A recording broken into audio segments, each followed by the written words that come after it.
Hello Hi, James. and welcome back, everybody. We're going to be doing one more Toefl reading paper, practice paper today. So just focusing on giving you some tips how to read and what sort of information to look out for. And this one is going to be on the topic of grammar. And if you have a look, it's multiple choice. Now, the questions are multiple choice, which I think personally is a really big benefit, because if you have multiple choice questions, then you can work by process of elimination. Because the advantage of process of elimination is you can also cross out things that you don't know are the case. But as with all of these things, have a look at the questions first and the answers that are there, because then you will know what to look out for when you're reading it. And then you can get stuck into the reading itself. Any other tips, Dinara, or shall we get started? Yeah, let's start.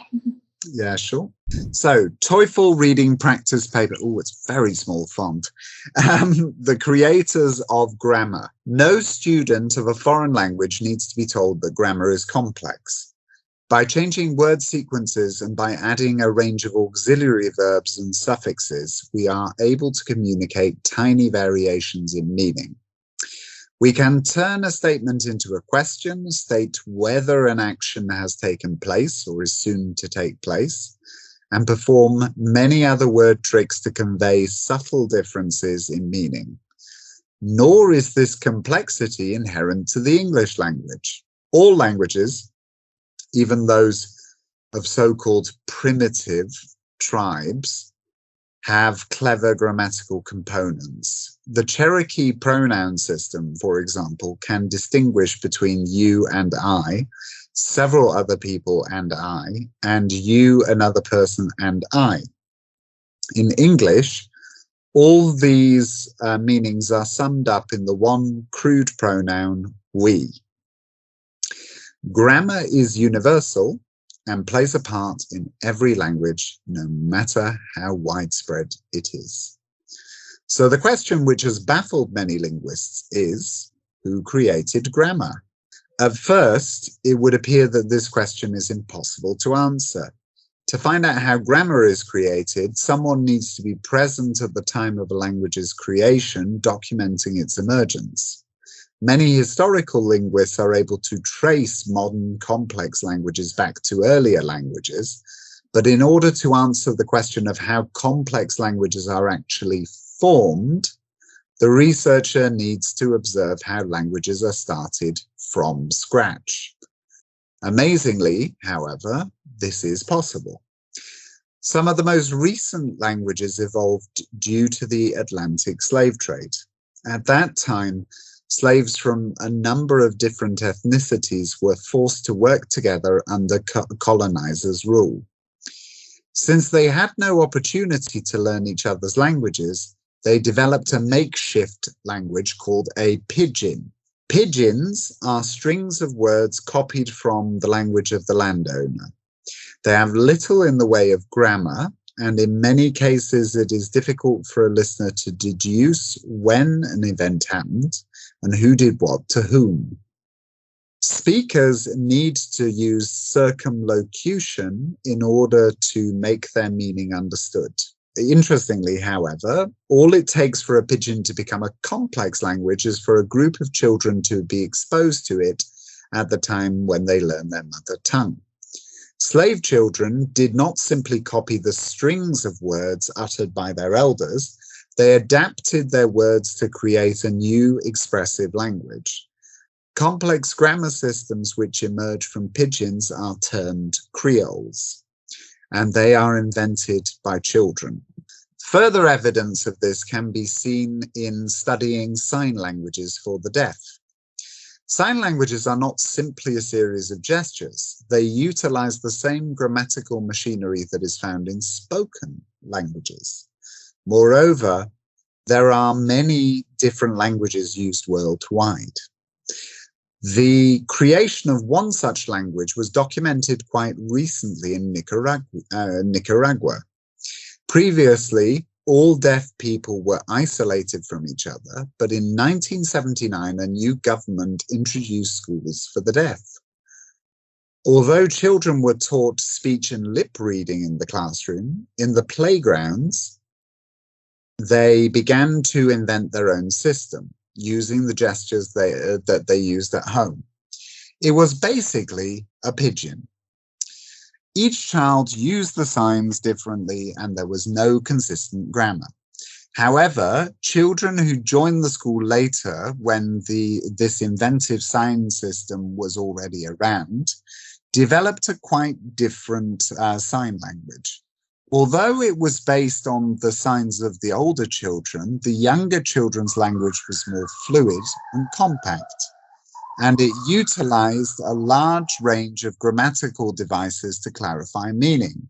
What is more, all the children used the signs in the same way. A new Creole was born. Some linguists believe that many of the world's most established languages were Creoles at first. The English past tense, ed, ending may have evolved from the verb do. It ended may once have been it, end, did. Therefore, it would appear that even the most widespread languages were partly created by children. Children appear to have innate grammatical machinery in their brains, which springs to life when they are first trying to make sense of the world around them. Their minds can serve to create logical, complex structures, even when there is no grammar present for them to copy. Interesting. Right. So I have to say that for the first thing, as in using the term primitive. Yes. Yeah. That's quite offensive. But anyway, so yeah, I think it is quite interesting. So I have a couple different things to add when it comes to this, which is that, yeah, exactly. When you start off with a pidgin and then that is taught to children, it becomes a Creole, which is a different form of language. And that's how many languages in the Caribbean came out. And some of the interesting examples are languages that develop mostly as a lingua franca, as opposed to a language that people speak as their first language.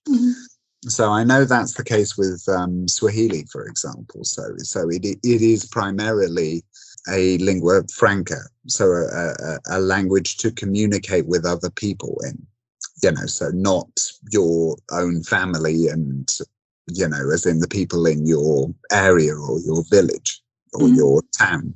And the ones that develop as lingua francas, the grammar actually seems to be slightly less complex as well than some of the other ones. So I noticed that quite a bit in Tanzania, was that the local languages were a bit more challenging to learn than Swahili was, because it had developed as a language, a trading language, one to communicate with other people in.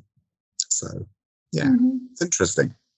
Yes, and also I read that because of colonization, and no matter which language, which country, so those languages of colonizers, for example, English, Spanish, Russian, French, in time, because of new territories, their languages became simpler. Because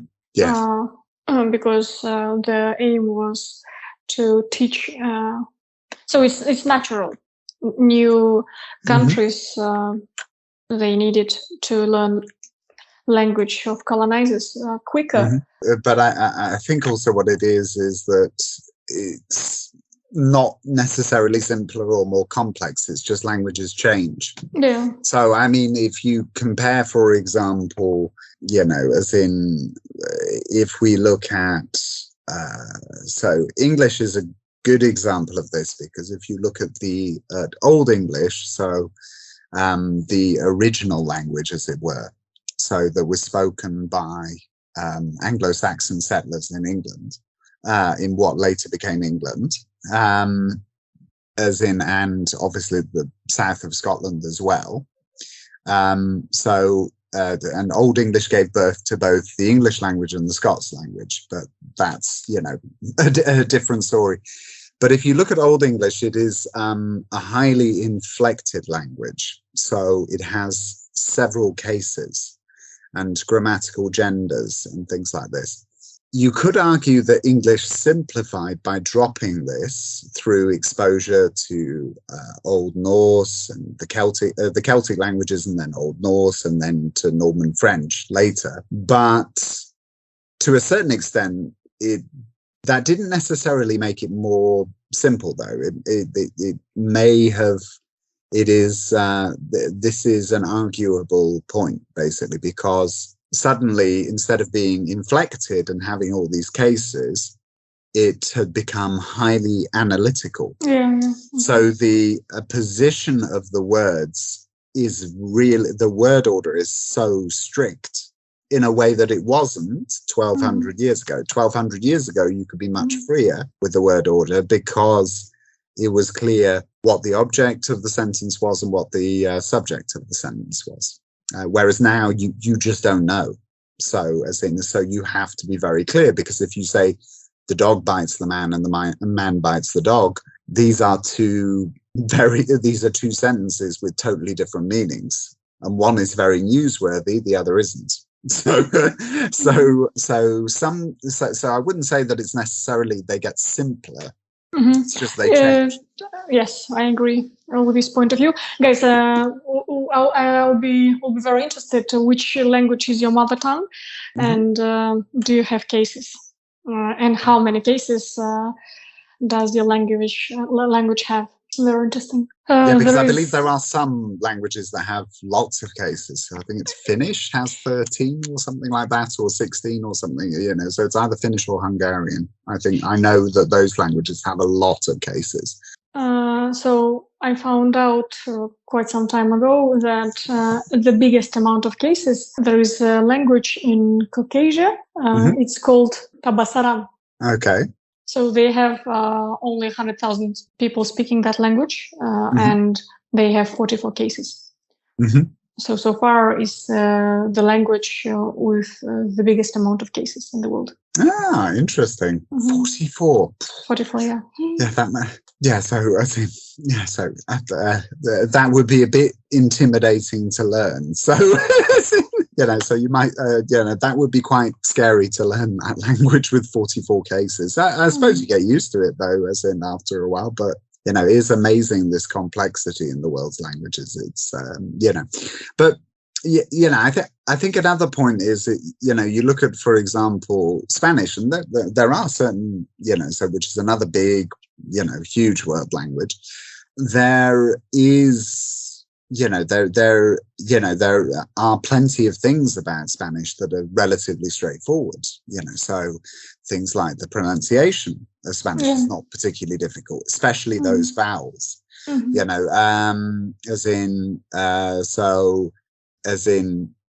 pronunciation, for example, the phonology, this isn't very challenging. It doesn't really use cases either. So there's plenty of areas that are quite simple, but then you see the number of the way the subjunctive is used, and you see where the language is, that's just one area where the language is very complex. And, so many people think of Mandarin as a complex, very difficult language and a complex language.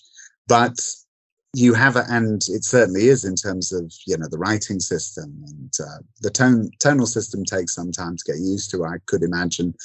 But at the same time, the tense system is incredibly straightforward. It's a lot less complex than English.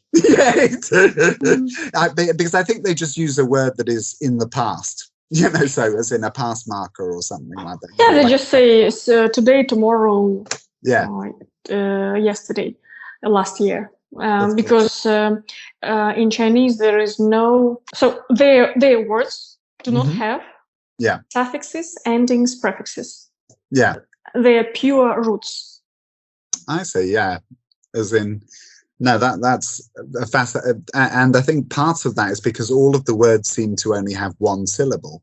Most of the words only have one syllable as well. It's whereas you then compare that, for example, with the German language, where you often have words with 6, 7, 8 syllables, or 10, so you can have, so like speed limit, Geschwindigkeitsbegrenzung, for example. So it's that's fairly there are some much more infamous words than that. So especially the one about the most ridiculous one, although it's not very commonly used, is the one about a specific law about the labeling of beef products.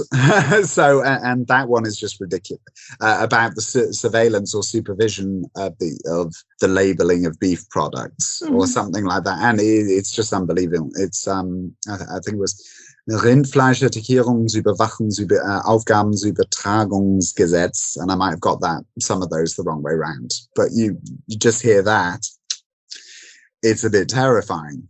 Obviously that's not a common word, that you only talk about that when you're talking about that one law, but still so you see the extremes in the differences between languages. It's quite fascinating, and some languages, barely have more than a dozen sounds, and some have 150, so it's so some have a few hundred, so it's fascinating. Right, so let's have a look at the first question. In paragraph 1, why does the writer include information about the Cherokee language? And the answer here is to show how simple traditional cultures can have complicated grammar structures. So that's the point, basically, because they said within it that sort of slightly infamous line about so-called primitive tribes, which is quite a loaded phrase, have clever grammatical components, so that's why. And so we'll just continue then. In paragraph 1, so that was A, to show how simple traditional cultures can have complicated grammar structures. Okay. Next one. What can be inferred about the slaves' pidgin language? D. No, it wasn't created by the landowners. Really? They created it themselves. So the landowners would really, it would have been in their best interest for the slaves to be unable to communicate with each other. So the pidgin language was based on many different languages. So if you see, since they had no opportunity to learn each other's languages, they developed a makeshift language called a pidgin. Pidgins are strings of words copied from the language of the landowner. They have little in the way of grammar, and in many cases it is difficult for a listener to deduce when an event happened and who did what to whom. So it will be, it was based on many different languages, I would imagine. They do have a point about it being difficult to understand, but it's only difficult in the sense of it's unclear who did what to whom. So there were ways for them to make that clear, but it was by adding extra words on either side. Let's have a look at the next one. All the following sentences about Nicaraguan Sign Language are true, except I think it's the speech and lip reading, because they said previously all deaf people were isolated from each other, but in 1979 a new government introduced schools for the deaf. Not deaf, so very different words. Although children were taught speech and lip reading in the classroom, in the playgrounds they began to invent their own sign system using the gestures they used at home. It was basically a pidgin. So Yeah, so as in, yeah, so this is true. The language incorporates signs which children used at home. So it's been created since 1979. That is also true because they introduced schools for the deaf. Children who joined the school later, when the inventive sign system was already around, developed a quite different sign language. Although it was based on the signs of the older children, the younger children's language was more fluid and compact, and it utilized a large range of grammatical devices to clarify meaning. So this is the progression from a pidgin to a creole, basically, is what it's showing us. So it was perfected by younger children. So the one that is not true is that it's based on speech and lip reading. That's what they were taught at school, but it's not what the language was about. It's a sign language, so it's big.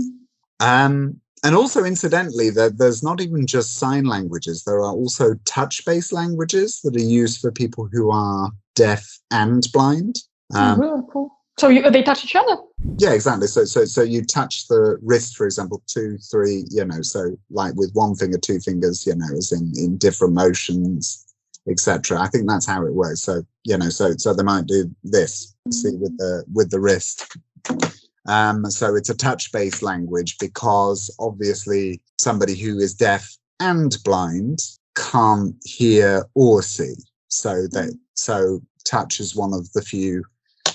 Is basically the only sense they have to be able to communicate. So interesting. I didn't know about it. So in paragraph 3, where can the following sentence be placed? It included standardized word orders and grammatical markers that not existed in neither the pidgin language nor the language of the colonizers. So where can it be? So A, B, C, or D? So let's have a look. So it included standardized word orders and grammatical markers that existed in neither the pidgin language nor the language of the colonizers. So we know we're talking about the Creole by this point. So I would put it at D. So slave children did not simply copy the strings of words uttered by their elders. They adapted their words to create a new expressive language. Okay, so it should be after that and before complex grammar systems, I would say. This task is very difficult. Yeah, it's not easy. It's not easy. It's challenging vocabulary as well. So not easy. We'll carry on then. So number 5, from scratch in paragraph 2. So as in, if you have to start from scratch, it's a very common idiom in English. It means from the very beginning. Okay. So that's what it always means. Okay. So if you start something from scratch, you start from the beginning. Start from nothing. Okay. Makeshift in paragraph 3 is closest in meaning to complicated and expressive, simple and temporary, extensive and diverse, private and personal. Okay, so simple and temporary, makeshift. Okay, because if something is makeshift, it's not meant to be permanent. That's the point. It's something in place. So if we look at where it's used, they developed a makeshift language called the pidgin. So the pidgin is not meant to be spoken forever. It's how you communicate. And so that would be simple and temporary. B. Now the next one is, which sentence is closest in meaning to the highlighted sentence? Grammar is universal and plays a part in every language, no matter how widespread it is. As in, so I would say, so it would be A. All languages, whether they're spoken by a few people or a lot of people, contain grammar. So I would go for A. Next one. All of the following are features of the new Nicaraguan sign language, except I don't recall anything about the hand movements being smaller. Although it was based on the signs of the older children, the younger children's language was more fluid and compact. and it utilized a large range of grammatical devices. What is more? Yeah, so it says more compact, but that's not quite the same as smaller. It means like denser or something. Yeah, it doesn't say anything about what the hand movements themselves were like. So other than it flowed better, so yeah, that one's a bit tricky actually, but I think I would go for C. Children use the same gestures for meaning. They didn't say anything about that either, but well, they did say the younger children's language was more fluid and compact though. They used more, which is why, yeah, so let's go for new gestures were created for everyday objects and activities. It doesn't actually say anything about that, but more fluid and compact, they are synonyms about smoother and smaller. Next one. So yeah, the answer for that is D. Which idea is presented in the final paragraph? English was probably once a Creole. The English past tense system is inaccurate. Well, it's definitely not that. Linguists have proven that English was created by children. Children say English past tenses differently from adults. It says nothing about D. It says nothing about B. So you got to decide whether it was A or C. I think it was A. Let's have a look. Some linguists believe that many of the world's most established languages were Creoles at first. English past tense, blah, blah. It gives some information about that. Therefore, it would appear even the most widespread languages were partly created by children. So it doesn't say fully created by children. It says were Creoles at first. So I would go English was probably once a Creole. What does Creole mean? Creole is the next stage after Pidgin.